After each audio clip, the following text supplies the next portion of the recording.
So I was 16 years old, working at the car wash. There was this really cute girl who was a cashier, and I was like, I'm gonna ask her out. Surprisingly, she said yes. I was like, great. I had the perfect date planned. I got tickets to Con Air. I got a new pair of Billabong cargo shorts, and I got the new 311 CD. I called her up. I was like, hey, when am I gonna pick you up in my 84 Blazer? And then she told me that she'll just meet me at the movie theater and her parents will drop her off. I saw her at the theater and she was like, I don't want to see Con Air. And then guess what?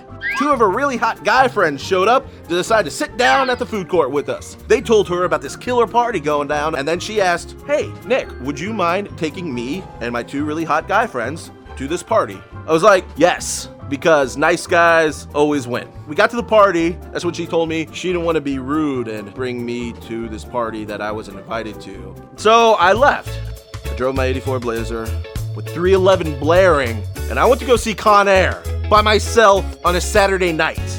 I just started seeing this girl, and she knew that she was going to be running a little bit late, so she told us to go ahead, order, start eating. I see something there called spicy quail. So when it finally arrives, they bring out this beautiful, golden, crispy bird, and next to it is this little dish of sauce. I took my fork and I dunked it in. It was that moment of like, this is nothing. And I dumped the entire bowl of sauce all over the quail. Took my first bite. Terrible, terrible mistake. The sauce was spicy beyond comprehension. If sauces could be indicted for war crimes, this one would have a very long trial that would get a lot of press. If Satan himself decided to make a hot sauce, he would make this and then decide it was too spicy for him. And that is what I put all over my quail. I am doing everything I can to dull the heat that immediately engulfs my entire face. When my date arrives, she gives me a little kiss on the lips. Just the spice and the oil that was on my lips was enough to make her have to drink a whole glass of water, and she refused to kiss me or touch me for the rest of the day.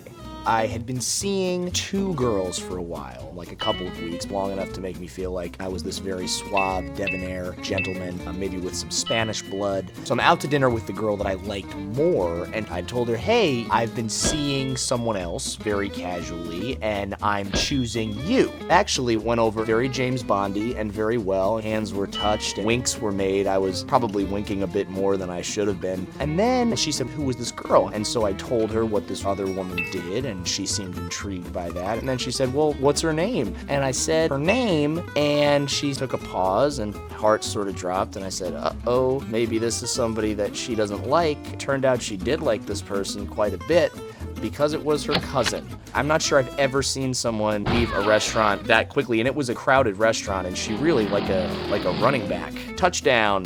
My night was terrible.